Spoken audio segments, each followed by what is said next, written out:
Hello, everyone, and welcome to our our tech talk here this morning, this afternoon, wherever you might be in the world.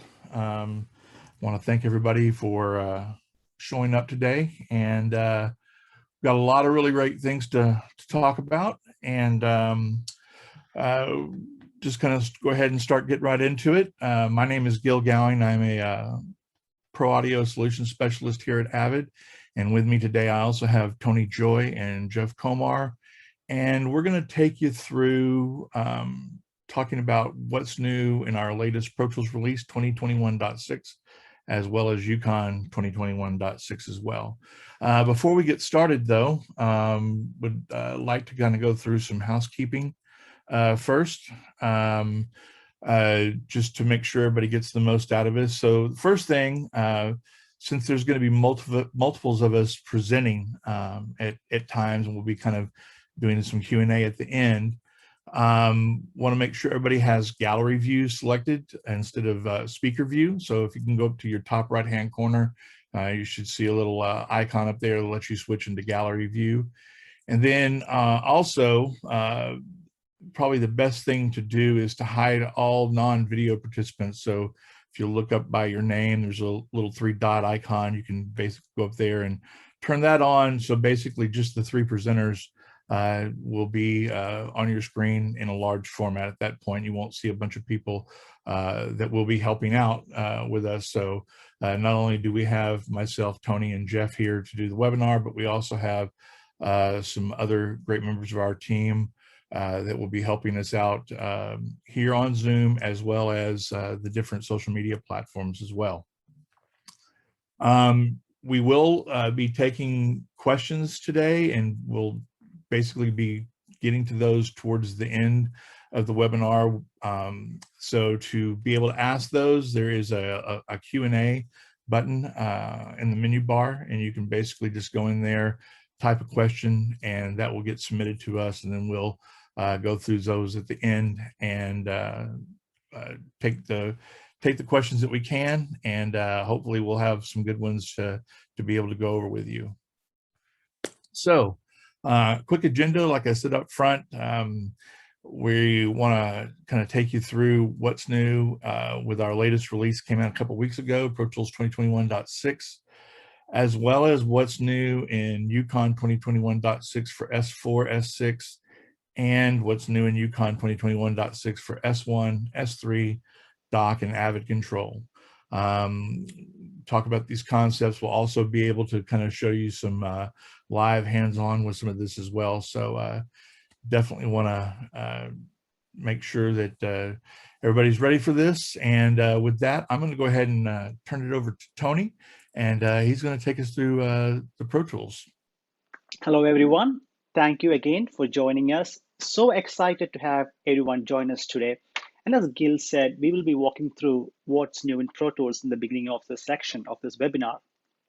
So here at Avid, we are a customer-centric company, and we released the hybrid engine last year. And that was introduced with the Carbon interface that we announced and released late last year. It was a huge hit. Everyone who has a Carbon, it's one of those experiences where you listen to something in sub 1 millisecond latency, there is no going back. So the hybrid engine was a huge hit. And we, being a customer-centric company, we took feedback from our customers, and we know customers wanted to have the same feature sets with the HDX. And with 21.6, we are introducing hybrid engine for the HDX workflow. And this is huge, right? So if you're used to working with a classic HDX workflow, as we call it now, you had a limited number of voices, and you had to add much more cards to get more and more voices depending on your session size. Now, starting with 21.6, hybrid engine for HDX allows you to harness both the CPU power and the DSP power to make the most out of both your extremely powerful computer and the DSP chips that's on board the HDX card. We also have increased the I/O count for both the Pro Tools software and Pro Tools Ultimate you can have up to 64 channels of I/O at all sample rates. So what this means is if you have a third-party interface, for example, that can do, let's say, 40 microphone inputs, you can use that with Pro Tools, starting with Pro Tools 21.6. As it goes without saying, each HDX card and HNative supports a maximum of 64 channels of I/O. So as I just mentioned, we increase the voice counts with the HDX hybrid engine. So within the HDX hybrid engine workflow, you get up to 2048 voices at all sample rates. Right? This was not the case before due to technical limitations, but thanks to advancements in technology and thanks to hybrid engine, you can have up to 2048 voices at all sample rates. And with a non-HDX system, you still get up to 2048 audio tracks at all sample rates, which is a huge leap from where it was before. On the same token, for Pro Tools software, now you can have up to 256 mono or stereo tracks. So essentially you get double, and keep in mind that across the whole sample rates changes the whole paradigm. You can run a 96 kilohertz session and have the same number of track counts. Native with core audio also gets 2000, I keep saying 20,000, 2048 with Pro Tools Ultimate. Talking about customer feedback, one feedback we got a lot from Avid Customer Association and other channels is the need for delay compensation for native systems. So we have good news for you. Again, with 21.6, you have that functionality. Then we have an abundance of so many small but things that make your workflow much more easier and faster and seamless. One of those features is changing the track channel width. So for example, you might have a mono or a stereo aux track or an audio track. You can actually change the width of that track dynamically without having to delete a track and recreate it, which is huge, right? So if you're working on a 5.1 session, you might have a need to change the width of your track back and forth. Starting with 21.6, you can do that. On a same token, you can actually now move plugins between tracks with different channel widths. So you might have an EQ on a stereo track that you might want to copy and paste onto 5.1 or just move it to a 5.1 track. You can do that starting with 21.6. So I mentioned you can change track width. How easy is it? It is as simple as right-clicking a track and going to the change track width drop-down and changing the track width, right? So that's one way to do it. The next way to do it is actually in the edit window or from the menu. You can go to track, change track width, and then do that from there. If you look closely, both these menus actually have a show hide option at the very bottom. What that allows you to do is essentially choose which all formats you want to work with, right? So once you click on that option, it shows you which all channel widths you want to see at a given time. There might be widths that you never use. For example, I almost never use LCRS, so I choose to hide that. So again, this is one of those small things that make a huge difference to your workflow and brings elegance to your workflow too. You don't want to see a huge list of widths that you might not use much. So this is a screenshot of the playback engine. There's been a few changes in this playback engine window. That's the reason why I want to share this part with you. So the first thing is the hybrid engine option. So yes, if you are an HDX user, you can actually choose to enable or disable the hybrid engine. There might be a specific workflow where you need to work in the classic HDX workflow. Yes, you can do that. Now, under the optimizations tab, we have a couple new things. One is the limit number of real-time threads, which I have deselected in this screenshot. In a normal workflow scenario, you don't need to enable this. If you're running just Pro Tools on your machine, it is advised that you don't toggle this option. However, there are many cases where you might have another software that might be CPU intensive. For example, Sound Miner. So you might have Pro Tools and Sound Miner running on the same machine during a session. And if you notice that Sound Miner is struggling or freezing, it could possibly mean that Pro Tools is taking up all the CPU's cores or engine power, and SoundMiner is not getting enough engine power. In such a specific work in a scenario, you can actually choose to toggle that limit number of real-time threads. And what that does is Pro Tools reserves some part of your CPU's power for other applications. Same with the Intel Turbo Boost. In most cases, yes, you would want to enable it so you get the maximum performance out of your computer system.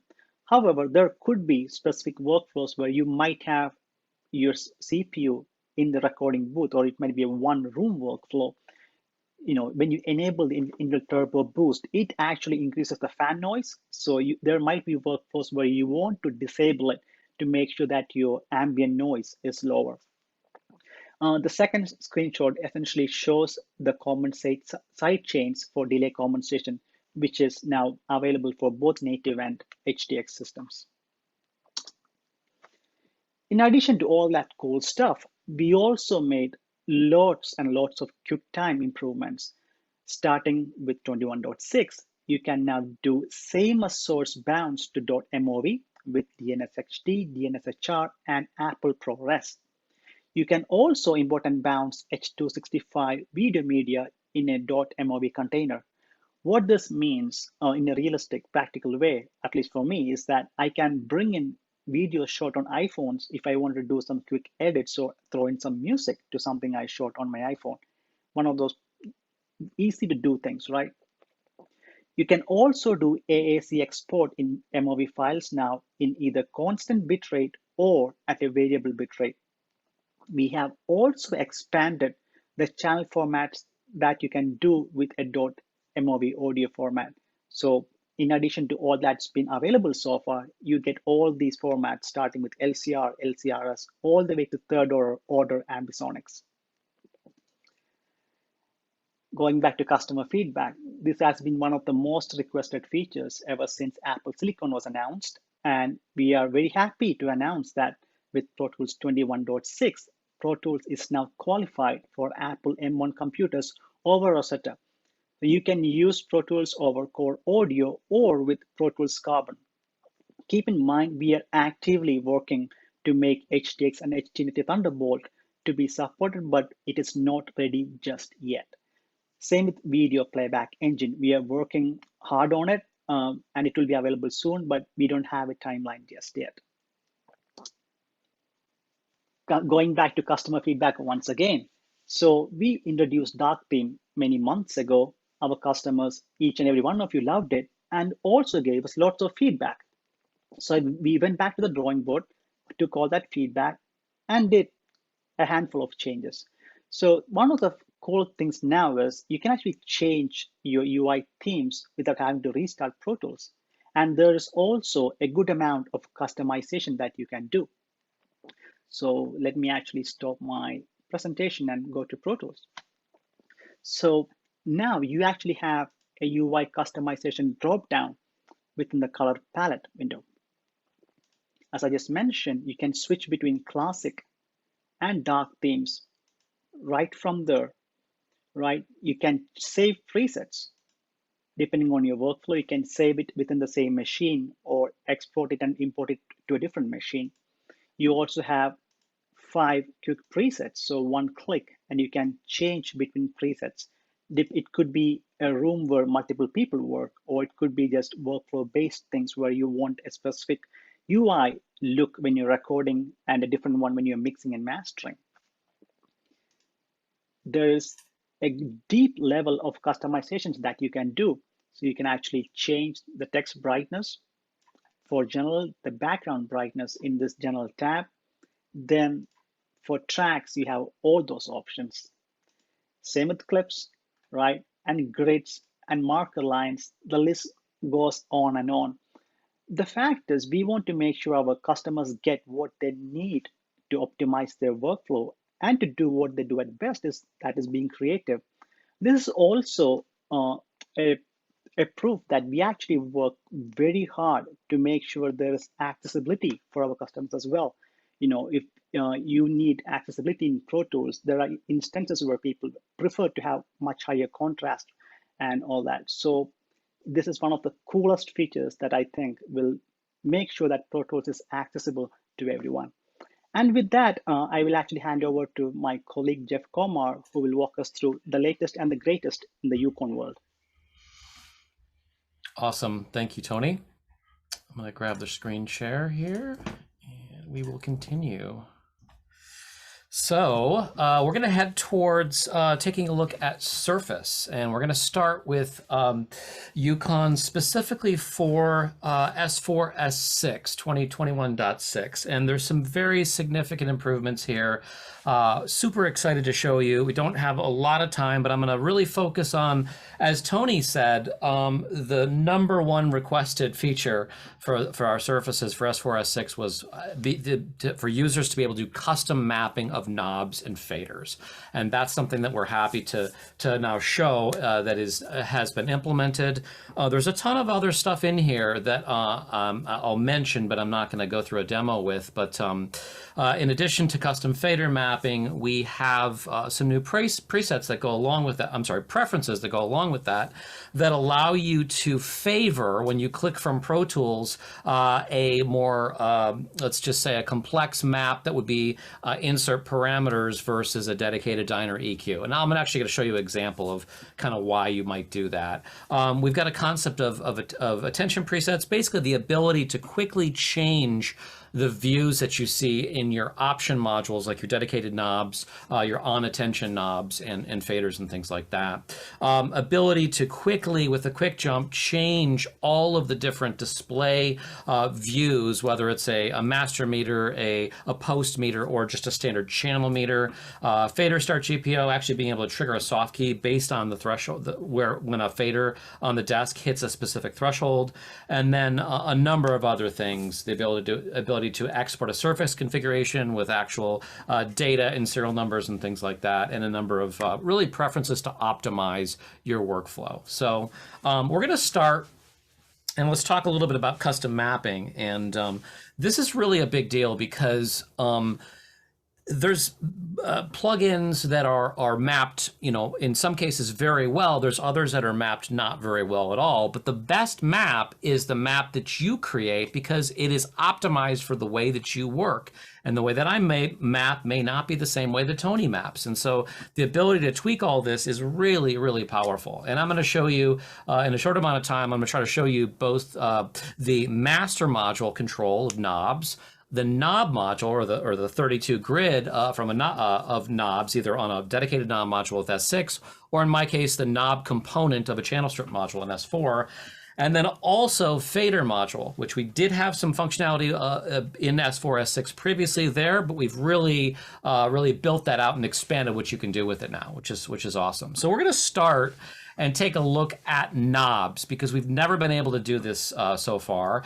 And the concept of basically saying, hey, I've got this particular plugin, in this case it's Empirical Labs Arouser, and I want to change the way that the parameters show up on the docked encoders on the master module. And so literally I can go into just literally touch the custom button here, and it asks me, what do you want to map? And in this case, I'm going to choose, I'm going to touch an encoder on the docked master module and say, hey, I want to map, I want to program those encoders there. Then literally it's just the process of going and touching a parameter in the center section, and then correlating that with a physical encoder, and then just iterating, just continuing to do that until you've mapped this exactly the way that you want it. So that is the basic concept for this workflow, and I'm going to take you through it live here in just a second, but I kind of wanted to set it up. The second thing I want to mention is that for something like this particular plugin, this is it's a compressor, but it does a lot more than that. And that is why we may want to have a more complex, as I kind of alluded to, insert parameter mapping for something like this, because it's got harmonic components, it's got filtering, it's got mix, blend, all kinds of other things beyond a traditional compressor. And therefore now we have a preference that allows us to favor the insert parameter map over just the Diner EQ. Okay, so I wanted to mention that.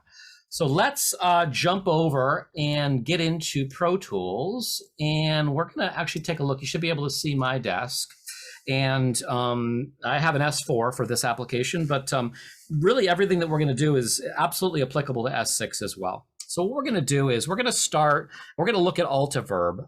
That's the first thing we're going to actually kind of take a look at and customize the map. So I'm going to attention a track that I've got here. It's actually a multi-channel ambience, and we're going to press the home switch to kind of dive in. And I'm going to first kind of push in to get into Altiverb from the center section. And the first thing we're going to do is we're going to touch custom.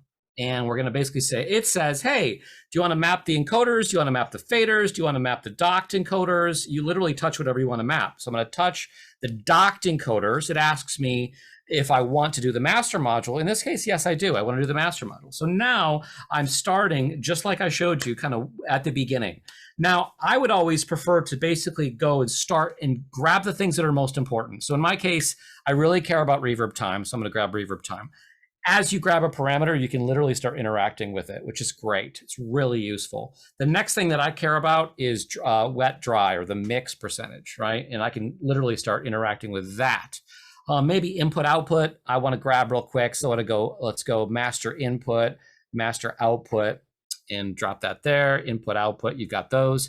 And then maybe we'll also, if you're doing some creative stuff, maybe I want to reverse the impulse, right? So we can press that. And I can just quickly switch, reverse the impulse. On the right side here, let's say I want to be able to damp the low, mid, and high frequencies.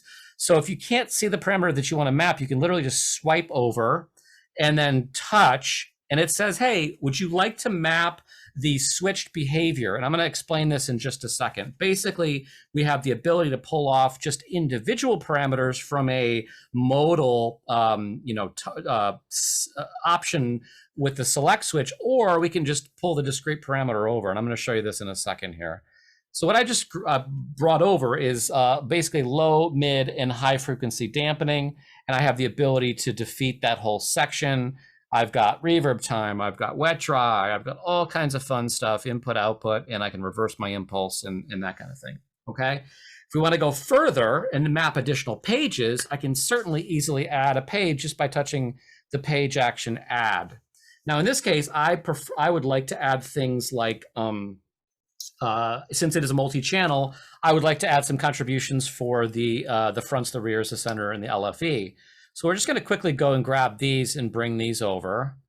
And, there is the LFE. And you can see if we just play for a second and I push into, there's the center, bleeding more into the center versus bleeding more into the LFE. And you can see that in the meters. Okay, so I've got control of that. Let's do one more kind of row of important stuff. And we're going to go into, I'm going to swipe over here. Let's say we want to grab the direct gain. And I'm going to say, let's do toggle knob. And I'm going to grab the early reflection gain and the tail gain. Okay, now let's do that one more time. Let's actually touch the direct gain one more time.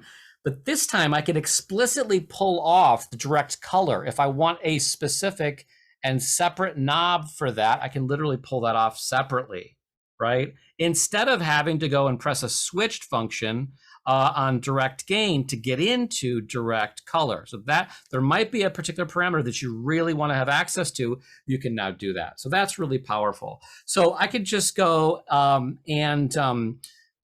can page between what I've programmed. I'm pretty good with this right now. I'm going to hit done.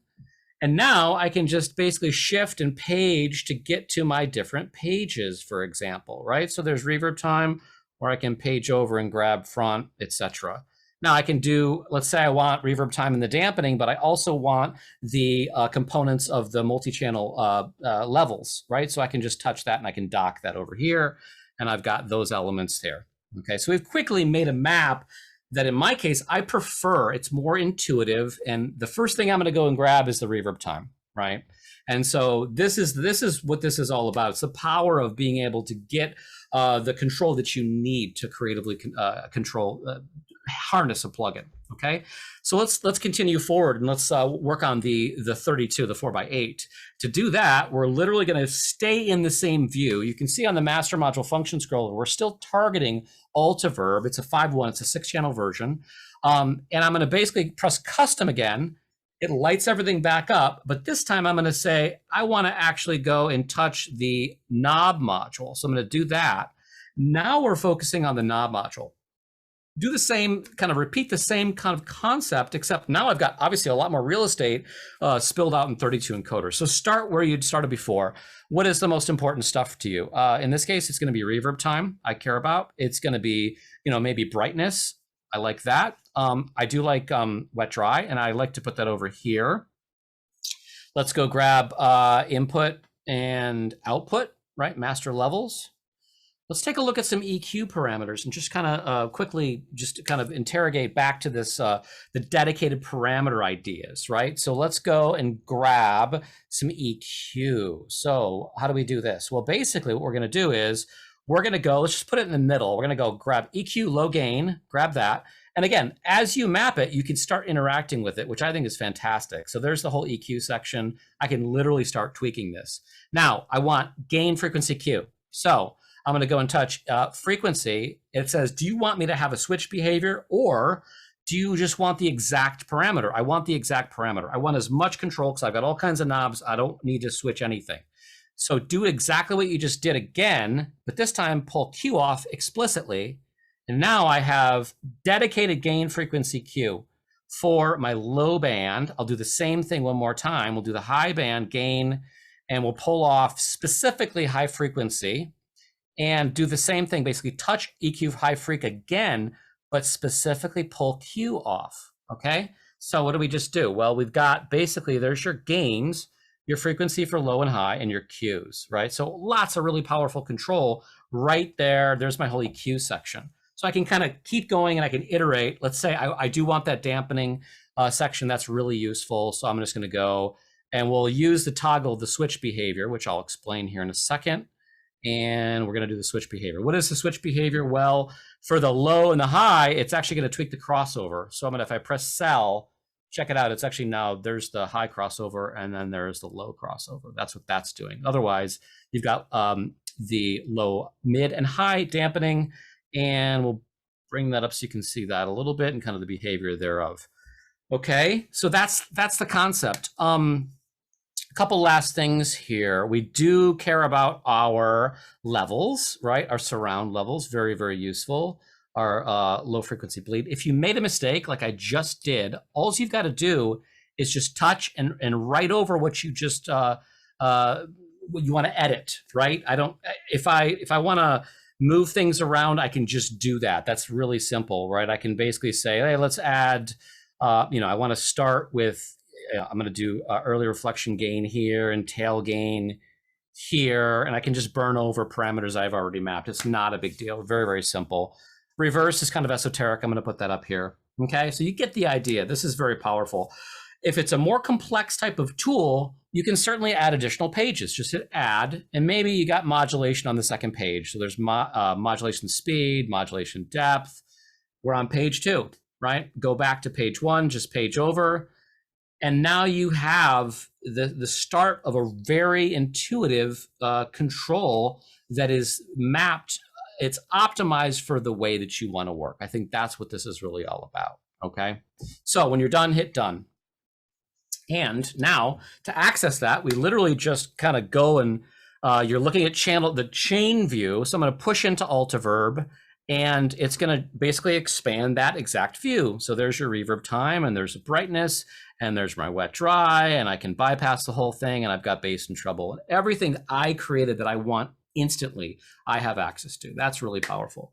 So the last thing that we were going to look at was expand is fader mapping. And I've actually already started down the road, but I thought we could do a little bit of editing on what I've already done. So if I hold down the expand button while we're looking at the map, the expanded view of knobs, it's going to jump me into expand faders.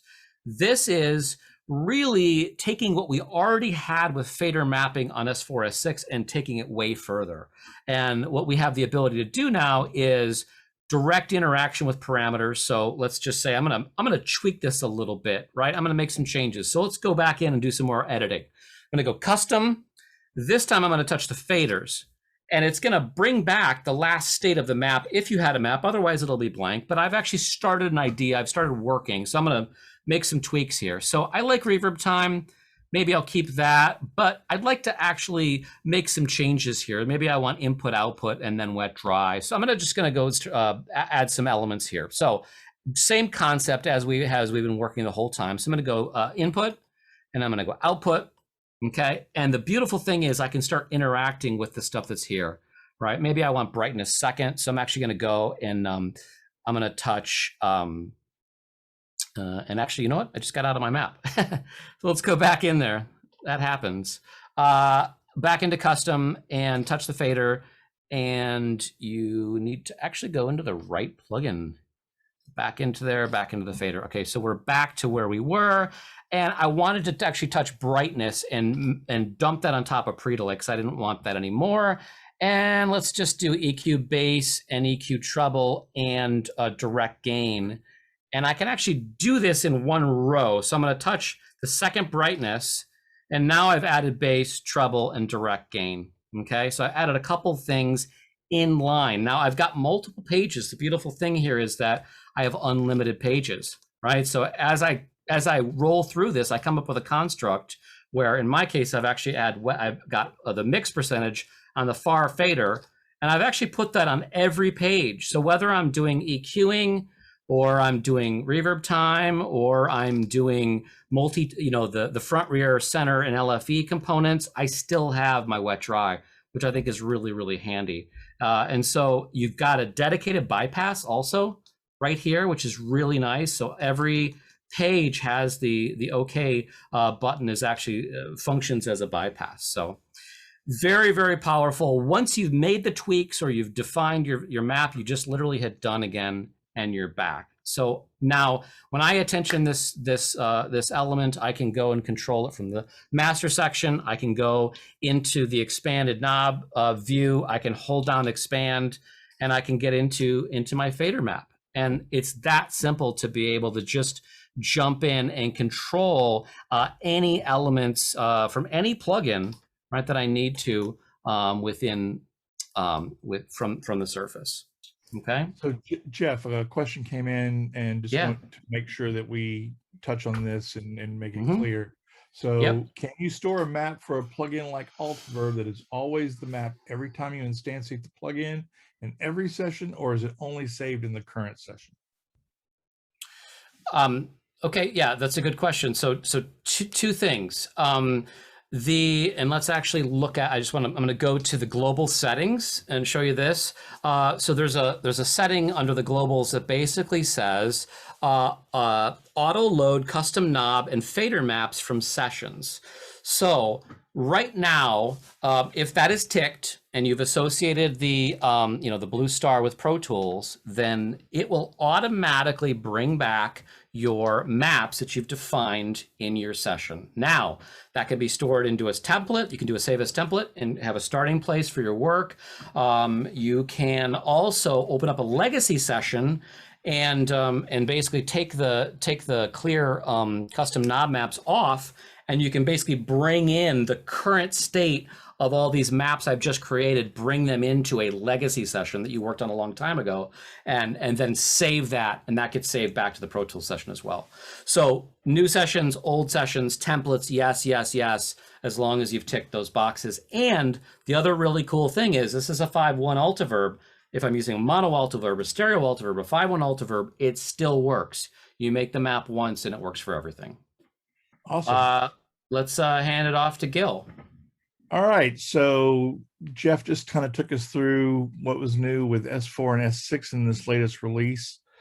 So I'm going to share my screen real quick, and let's now take a look at what is new with the EUCON surfaces. So just like Jeff showed with the S4, S6, we also have custom knob mapping for our smaller format surfaces, and really cool what we can do there.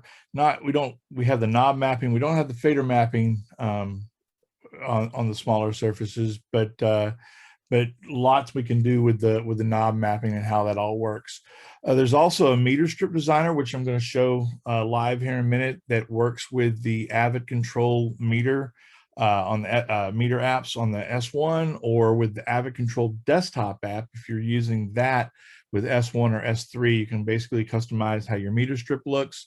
There's also, just like the other, the bigger release for the workstations, we've got some smaller things like being able to lock a spilled master to the dock, being able to, when you're on different pages on Avid Control on the dock, you can touch the monitor knob or you move the monitor knob, and you'll get a pop-up of what the level is at that point, so you can kind of see that without having to jump back over to the monitor page. Auto match indicators on the Avid Control app, that's a nice little addition, so you know which direction to go when you're writing automation to match back out. Being able to do custom speaker names and sources and speaker logic control, all from the actual Avid Control app.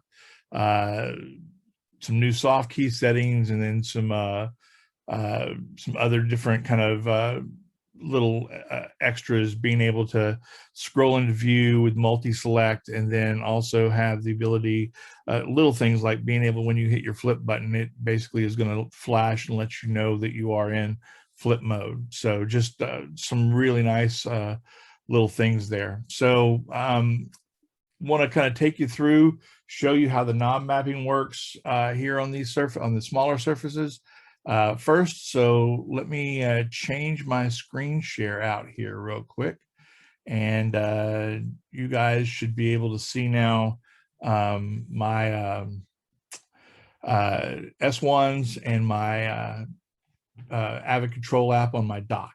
So real easy how this works. All of it's done over here on the Avid Control app for doing the knob mapping. First thing we'll do is we'll select inserts over here.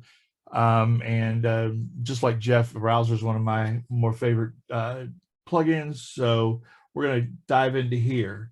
And sort of like you saw over on the S4 master module, there is a custom button up here in this cluster of buttons right below all the process switches. And when we tap that, it basically takes us into now a custom mapping page. So this is a little bit different. Instead of selecting something and tapping a knob, this is very drag and drop oriented. So we can choose to do a 1x8, which is what we have over here on our surfaces, or we can actually now customize and do a separate map for 4x2, which is what we have up here, the encoder set up on the dock with the Avid Control app. Now, the first one I want to do is a 1x8, so we're going to go ahead and select that. Now, from here, it's very simple. All you do is you come find something you want, like, let's say on this input is the threshold, so I'm going to just grab, drag, and drop. So I can do the same thing here with ratio, attack, release, come over here and do my trim, saturation control, maybe do a cutoff, and put my output up here at the top. Now, as you, real quickly, let me come over here and let's get into our actual inserts. And so we can see that. As I was building it, basically we had a blank canvas, and as I was dragging those in, it actually builds out, and you can see exactly what's going on as you're building this. Now, I've got 16 faders here, or 16 channels, and I want to go ahead and keep going and make another page of 8. So that's very simple. Just hit the plus button, creates a second page for us, and now I can come over here and basically start working and dragging some more things around here to make the map how I want to. And once again, that just shows up right there on the surface, just like Jeff showed before. Even while we're still in this custom mode, I have control and be able to actually interact with the plugin all right there immediately as we're going. Now, building the 1x8, if we go out of custom mode now, building that 1x8 basically places it both on the surface and on the Avid Control dock combination. But I want a totally different map over here for the dock app. So what we're going to do is we're going to go back into custom mode now, select 4x2, and you'll see that this now is staying the way I had it on the 1x8, and now I can go and create an entirely different map. So let's say I want to put input, ratio, attack, and release on the right side this time, and then maybe this time I want to do my mix control, opto control, put output up here at the top, and maybe saturation right there. Now I've got my mix control here, and I'd actually like to have my dry trim right above it. So I actually made a mistake. So I can either hit the clear button and manually clear that out, or I can just drag another parameter on top of what's there, just kind of like Jeff showed just a second ago, and we can make some changes. Just like Jeff showed as well, if we want certain things to basically be on multi-pages, we can. So with this, I want to take my mix and put it here. I want to put my dry trim above that, but now we're going to take cut off up here, opto, we'll get frequency, alt mod, boosted cut, and second harmonic. So now I can basically switch, get to all those, get out of my back into my inserts view, and I have a totally different map now over here on the iPad dock than I do up here on my actual Surface. So this is actually kind of a first. Always before, it was the exact same map in both places, and now we can create these custom maps. Just like Jeff showed before, as we go out, that basically saves that map to your drive, and basically now every time you call this plugin up with the UControl stuff, that it basically will bring that plugin map back. Another really cool thing is even though we do have some nice layouts for EQ and dynamics, if you don't like the way those things kind of lay out on the Surface as well, you can actually go and create custom maps for both dynamics and EQ. So that's another nice plus here, is being able to actually change up how those things look, and that's a very, very cool thing. So that's pretty much it here for our creating these custom maps for the smaller surfaces. Now let's jump into looking at how we can create kind of a custom meter view for these iPads or tablets that are on the S1, or if I was using the Avid Control desktop app, it would change it there. So to go into the meter strip designer, we're going to tap the little gear icon on the right top of the Avid Control app, our master Avid Control app on the dock. There is over here in the settings column, you can see meter strip designer. That takes us now to the actual designer page where we can start making changes. Now, if all you want to do is maybe kind of change the order of things that are there, the strip preview is showing you is what the layout is right now. So I might want to put my track name all the way down to the bottom. I actually might want to move my automation up right below the actual meter. To get that to now show up on my surfaces, all I got to do is hit save, and that basically will then make that change, and those changes are now done on my meter pages. If I want to get back to a starting point, just hit default and save, and that basically takes me back there.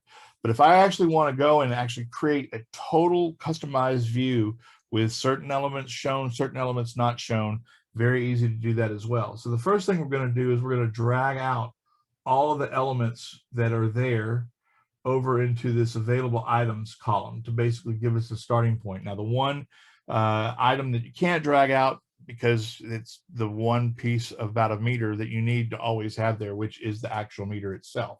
Now, if you look over in the available items column, you'll see that got all the elements, and then there's a multi-graph that would normally be switched between pan view, a dynamics view, and an EQ view. When you pull it over here, it basically breaks itself out into those three elements plus its own multi-graph. So how this works now is I can grab the multi-graph and put it back over here into the strip preview column, and now I can choose what I actually want to go into that multi-graph. So for my particular view, what I like is to have the dynamics and the EQ be part of the multi-view, but I actually want the pan to sit below that as its own view. Other thing I want to see is automation, and I want to see track name. Other things for right now, really not that concerned about. So I've got my meter laid out the way I want to. I hit save, we'll go out, and now you'll see that I've got my custom meter on those tablets above my S1, and it also will show that on the meter page over here on my master iPad that's on my dock. So once again, if I want to get back to kind of the default view, I just hit default, save, and it basically takes me right back to where we started from. Very easy to go in, quickly change these things around as you need to, but it's really great to be able to kind of create a custom meter view for how you want to work with your workflow while you're doing your mixing on these smaller surfaces. We could always change the different views. They are preset, but there's several different views on the S4, S6 on the display modules. This basically is kind of giving us a little bit of that here on our smaller surfaces as well. So some really great features here that we've got going on. Like I said before, we really listen to the custom feedback, and some of these things were very much at the top of the list of what people were looking to be able to get to. So what I'm going to do now is I'm going to stop my share. We've got about 10-12 minutes left. Is there any questions that might have come up, or maybe anything else, Tony or Jeff, that you might want to kind of expand upon that we've talked about already? One thing I'll mention that I was going to mention that is also very cool is the knob maps that I created of the same size can actually be brought over from S4 or S6 over to my rig that I've got that I use with my dock in Avid Control. So that XML file that you actually create on S4, S6 for the custom maps you don't have to recreate those maps. So those altiverbs that I created, for example, the 4x2 on the master module, I can absolutely use that on the 4x2 on my Avid Control and dock on my second rig. So that's really handy. I know that this question's come up several times. Kind of asking kind of about general M1 readiness. I want to go back to that a little bit. So Jeff, I know you have an M1 computer that you've kind of done a little bit of testing with. I know I have one as well. Maybe give a little bit, kind of expand upon what your experience has been, using these versions of Pro Tools with that. Yeah. So I mean, I've been using the M1 here with some Dante stuff with Big Sur. It's been pretty good. Obviously we're still waiting for HD native HDX compatibility, but we do have Carbon support. I've used anything from Dante Via to also I've hooked it up directly to my home theater and done some surround mixing with the M1 directly hooked up to my home theater via HDMI, and it worked quite well, and it's got a lot of performance, and so we're definitely optimistic about adding in all of the additional as Gil said, hardware driver support, but so far it's been really compelling. Yeah, and one thing to mention here is, we are running a pretty complex DAW under an emulation layer with Rosetta, and it actually works even in that state pretty well, and it's pretty stable. So obviously looking forward to moving forward and getting those drivers for HD native HDX done, as along with the video engine, as well as actually getting the app and all of our plugins to be running natively on that Apple Silicon. So that's definitely something we're working towards, and definitely know that we are working very hard on that. This question came in, and I thought you might have just answered this, but we'll go ahead and bring it up now again. Can setups be shared between different systems and studios? And I'm assuming that they're talking about the different custom knob mappings. So yeah, that actually can. So that it's a manual process at this point. I don't actually have the path right in front of me, but it is in the What's New guide for EUCON for both UControl and for workstation control. Those things can you can definitely take what you've done on the smaller system like I was showing, take those files and you can bring them over and you put them on the master module of the S4, S6, vice versa. You can put them on a stick and take them with you to other studios. So absolutely, those can be moved around to different systems. It is a manual kind of process at this point, but it definitely can be done. I just want to emphasize the custom fader maps. Do what? I was saying I want to emphasize a bit on the custom fader maps that Jeff mentioned earlier. If users, this is mostly for S4 and S6 users, but if you are an S6 or S4 user and you haven't tried the custom fader map yet, especially with this new release, I think it is something you should try. It can be so easy to do that, especially with things like Atmos height on a fader.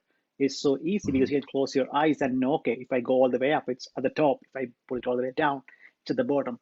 So just wanted to point that out. No, Yeah, that's definitely. Go ahead, Jeff. Yeah, no, absolutely. It's good to reiterate. My personal perspective, since we had some concept of fader mapping on S4 and S6 previously, but we did have some limitations, including just the ability to have just 2 pages and just whatever was on the knob is basically brought down. So for example, when I pulled off the direct color, or we had the actual cue for the lower high band with Altiverb, that's not always ideal because the manufacturer chose to hide a parameter underneath the select switch on a knob, and that's not always great.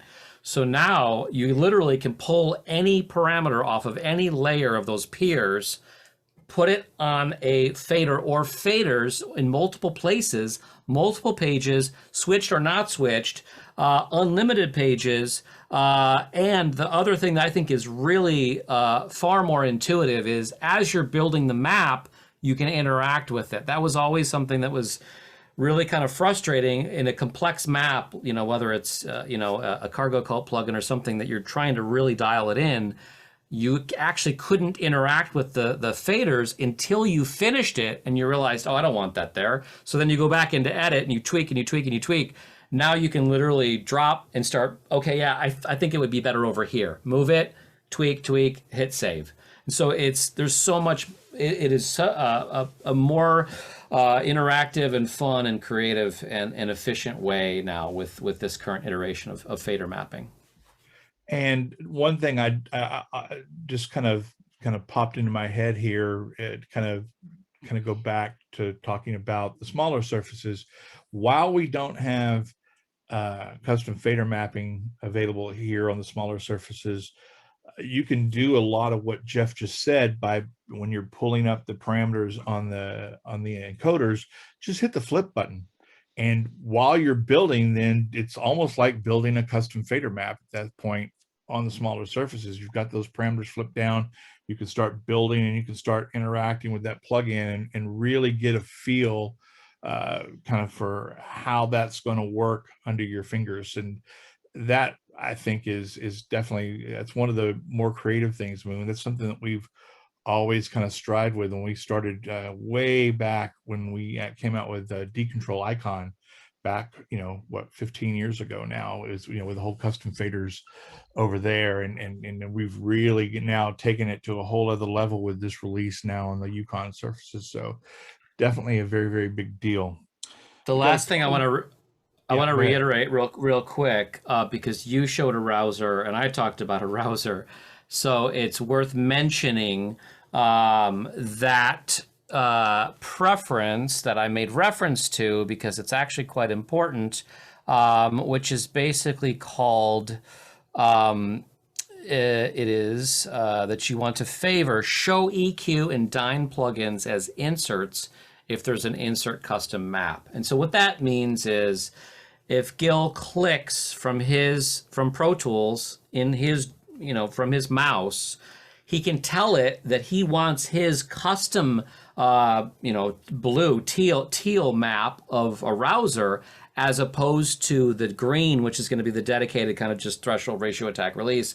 His has got all the goodness of saturation and cutoff and all of that. So that's what that preference does, and it's very beneficial because it can then bring that up on his S1s. And to kind of go beyond that, it basically allows you to not have to do a custom map for the dynamics. You can leave that status the way it comes, and then pull up plugins that way. And instead of it bringing it up the Dyn, it actually now brings up your teal custom map, just like Jeff said, and it has all that extra goodness in there that you can get to mapped exactly where you had it. So one last question here, and I'll answer this real quick. The question is, the assignable knob in Pro Tools still a maybe not happening situation? It's definitely something that's on our list, and we are working on that. Just don't have a timetable, but it's definitely still something that we're looking into doing for Pro Tools. And then since then, we had one more question come in. Let me see what this is. All right, so the question is, since Pro Tools Ultimate 2021.6 has 2,048 voices, we do get calls from post-mixing customers who have purchased HDX cards to get many voices and processing power years ago. They keep asking if they still need their HDX cards as they do not record any input signal, just stems internally. I'd like to make sure they make no mistake in selling off their HDX cards and still benefit to HDX cards now. First off, I will say that one thing that we have seen, and our customers, our beta testers have actually seen during the testing phase of HDX Hybrid Engine, was that even though you weren't using any of the DSP at all, everything was done on the host in the Hybrid Engine, and you could basically take the same session, same computer, switch the engine to another native type host. There was an unquantified increase in host power from when you were using the HDX Hybrid Engine over any other host-based engine with the same, apples to apples session and computer. Now, do they necessarily need all the HDX cards? That's pretty much for your client to decide. I mean, the big thing here, even if they're not recording, but especially for if you're doing Atmos mixing and you're going to be working off to an external renderer, you still need at least 2 HDX cards to be able to get the IO count that you need. That basically you're still capped at 64 per card, and to get all 128 channels for an Atmos mixing session to an outside renderer, you do need 2 cards for that. And there might be times we showed, and we talked about this in some of the different demos that we've done for Hybrid Engine, that even though you might not be recording and need the DSP for that low latency monitoring path, I mean, you might not have the fastest computer in the world. You might only have like a 12 or a 16 core Mac Pro, or even like in some of our cases, some of the i7 6-core Mac Minis, and you need to get to a point and trying to mix a big Atmos session, you might need to use those cards to offload some of like your submix processing and other things off of those cards at that point. There's definitely still a benefit to having those cards around. So if they've got HDX, Hybrid Engine is definitely the way to go in the future, even if you're not recording. So personally, I would assume that Jeff and Tony and all the rest of the Avid would agree that they still definitely serve a purpose, and I would recommend absolutely keeping them in the systems. So With that, we are a little past our hour mark, so I'm going to go ahead and call it here. It doesn't look like we have any other questions coming in, so I want to thank everybody for being here with us, whether it be super late at night, early morning in some parts of the world, or mid-afternoon. Definitely thank you guys for taking some time, and spending this time with us and letting us kind of go over kind of what's new with our offerings for both Pro Tools and EUCON. So on behalf of myself, Jeff, Tony, and all of us here at Avid helping here today, thank you very much, and we'll see you again real soon. Thanks.